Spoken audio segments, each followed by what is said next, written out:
పెళ్లి చేసావు? చేసుకుందామని ఉందిరా.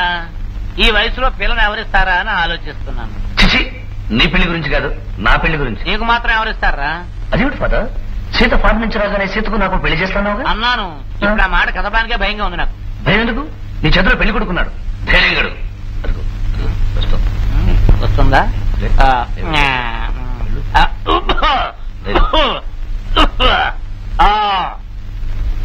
ఏమమ్మా ఆనందంగా ఉన్నట్టున్నావు? ఆనందంగా ఉన్నప్పుడే అన్ని విషయాలు అడిగేలంటారు. అడిగేనా? అడిగండి అంకుల్. రవిలేడు? మొన్న పనిలో తీసేసిన అబ్బాయి వాడి మాట కదమ్మా, నీ బావ నా కొడుకు. మరి వాడు పెళ్లికి వచ్చేసాడు. మరి ఇప్పుడు రావడం ఏంటి అంకుల్? నేను ఫారెన్ వెళ్ళక ముందే వచ్చాడు. నువ్వు వచ్చాక మరీ పెళ్లికి వచ్చేసాడు. మరి నీతో ఒక ముక్క చెప్పి అన్ని ఏర్పాట్లు పూర్తి చేద్దామని. అలాగే. థ్యాంక్స్.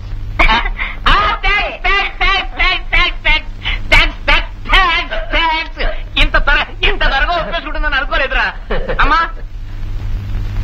నీ జాతకం ఈ ఏదో జాతకం రెండు జాతకాలు కలిపి మంత్రి గారి దగ్గర తీసుకెళ్తా. ఎందుకు? వాళ్ళు మీ తారబలాలు చూసి ముహూర్తాలు పెడతారు. వాట్? పెళ్లి ఎవరికి? ఎవరికి? నాన్సెన్స్. ఎవరు చెప్పారు? ఇప్పుడే అసలుగా నేను చెప్పింది బావకి, నాకు కాదు, నాతో కాదు. మీకు నచ్చిన సంబంధం చూడండి, ఎంత ఖర్చైనా ఇస్తాను. మరి నీ పెళ్లి నాకు నచ్చిన వాడితో జరుగుతుంది. అంటే వీడు నచ్చలేదు అని వేరే చెప్పాలా ఫాదర్? ఫాదర్, అసలు నీకు బుద్ధి లేదు ఫా.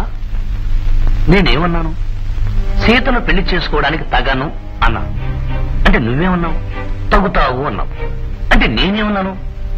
ఒకవేళ సీతే నన్ను పెళ్లి చేసుకుంటానంటే నేనే సీత దగ్గరికి వెళ్ళి, సీత నీ స్టేటస్ కి నేను తగను అంటాను అన్నాను.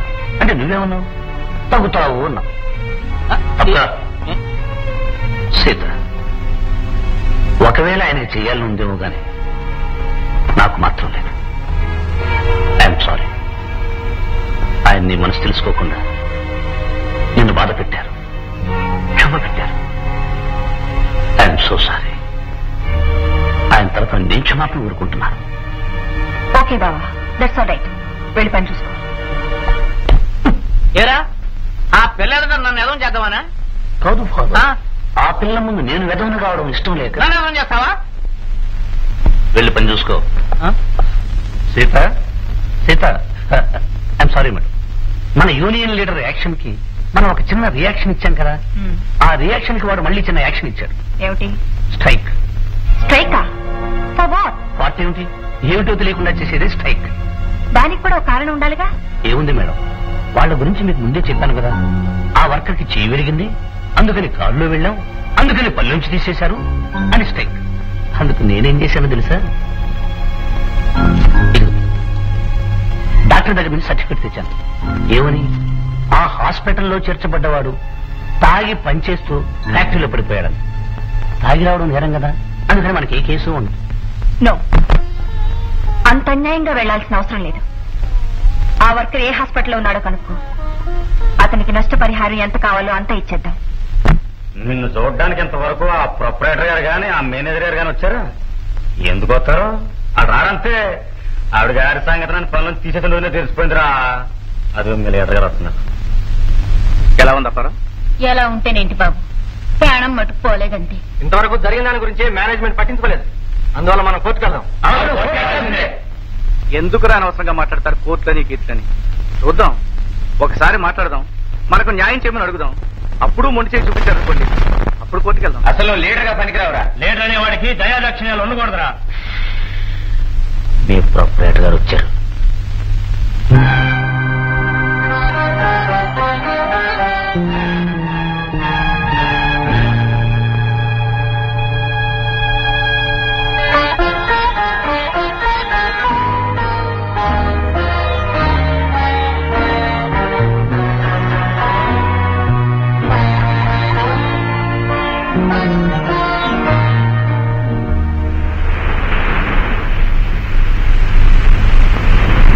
ఎంతకాలం ఈ నిజం నాతో ఎందుకు చెప్పలేదు? ఆ మహాతల్లివి నువ్వేనని నాకేం తెలుసు. మరి నువ్వు అడగచ్చుగా. చెప్పని వాటి గురించి అడిగే అలవాటు నాకు ఎప్పుడూ లేదు. పోనీ నువ్వే చెప్పచ్చుగా. అడగని వాటి గురించి చెప్పే అలవాటు లేదు. ఓకే, నువ్వు అడగను లేదు, నేను చెప్పను లేదు, తెలిసిపోయిందిగా. ఇది ఒకందుకు మంచిదే. అందుకే రాత్రంతా ఆలోచించి ఒక నిర్ణయానికి వచ్చాను. ఏమని? ఏమైనా సరే మన ఇద్దరం పెళ్లి చేసుకోవాలని. నేను రాత్రంతా ఆలోచించే ఒక నిర్ణయానికి వచ్చాను. ఏమైనా సరే పెళ్లి చేసుకోకూడదనా? ఎందుకని? నేల మీద ఉన్నవాడిని నేను, పై అంతస్తులో ఉన్న దాని. అంతేగా, అప్పుడు నువ్వు పై అంతస్తుకు వస్తే సరిపోతుంది. నన్ను నమ్ముకున్న వాళ్ళని విడిచిపెట్టి ఆ అంతస్తుకు రాలేను. పోనీ నేనే కిందకు వస్తాను. నా కోసం నువ్వు అంత త్యాగం చేయడానికి నేను. రాము, పైనున్న వాళ్ళు పైకి వెళ్లే కొద్దీ తల దించేగా చూడాలి. నేనెంత పైనున్నా తల దించుకునే ఉంటాను. నీకు తెలియదు సీత, ఇది సరదాగా అనుకోవడానికి నవ్వుకోవడానికి బాగుంటుంది, కానీ జీవితం వేరు. ఒక లాంచీ పడవ కలిసి ప్రయాణం చేయలేవు. ఎందుకు చేయలేవు? హాయిగా చేయొచ్చు. లాంచీకి ఏదైనా ట్రబుల్ వచ్చిందనుకో, పడవలోకి వచ్చి ప్రయాణం చేయొచ్చు. పడవకే ట్రబుల్ వచ్చిందనుకో, ఆ పడవని లాంచీ మీద వేసుకుని హాయిగా ప్రయాణం చేయొచ్చు. ఎంత సింపుల్ గా తేల్చేసే సీత. జీవితాన్ని సింపుల్ గా తీసుకోకపోతే బ్రతకడం కష్టం రాము.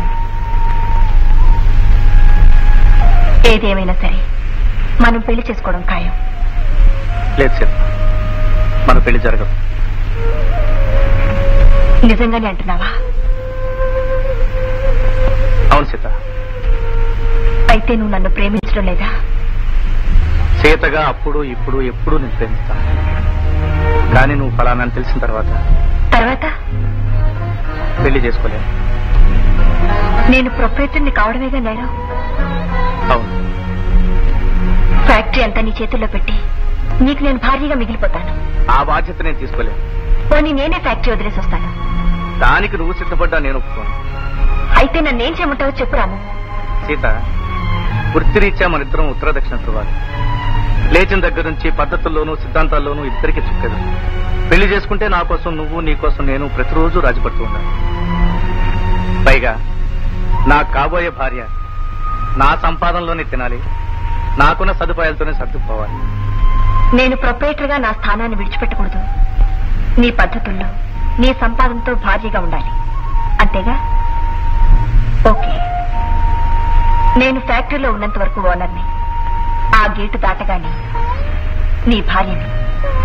నీకే రోజు ఎటువంటి ఇబ్బంది రాదు, రానివ్వను. అది కష్టం సీత. పట్టుదలుంటే ఏదీ కష్టం కాదు రాము. నా మాట నమ్ము.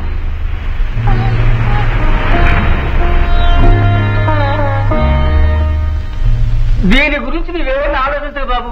వెంటనే లగ్నం పెట్టించి నాకు గొప్పనం పెట్టించాయి. అసలు మీ ఇద్దరు కలవటం ఇక మీద ఎటువంటి గొడవలు లేకుండా మనం బాగుపడటానికే వచ్చిందేమో. నిజమేరా? ఏది ఏమైనా సరే నేను ఆవిడ్ని పెళ్లి చేసుకున్నా, నా భార్య అయినా వర్కర్స్ కు మాత్రం అన్యాయం జరిగితే ఆవిడ ఓనరే, నేను యూనియన్ లీడర్ని. నిజమేరా, నువ్వు చెప్పిందంతా నిజమే. ఇప్పుడు మీ కళ్ళ ముందు కనిపించేది ప్రేమ, పెళ్లి. పెళ్ళైన తర్వాత వచ్చే సమస్యలేమిటో ఇప్పుడు మీకు అర్థం కాదురా. లేనింటి పిల్లను ఉన్నింటికి ఇవ్వచ్చు కానీ ఉన్నింటి పిల్లను లేనింటికి తెచ్చుకోకూడదురా. అవేం మాట్లాడండి. పెళ్లి నాటికి మీ వాళ్ళకంటే మా వాళ్ళు ఉన్నవాళ్లేగా. నన్ను మీరు చేసుకున్నారు, ఏదైనా ఇబ్బంది వచ్చిందా? ఆ రోజులు వేరే. పైగా ఆనాడు నువ్వు తల్లిదండ్రులు చాటుకెళ్ళవు.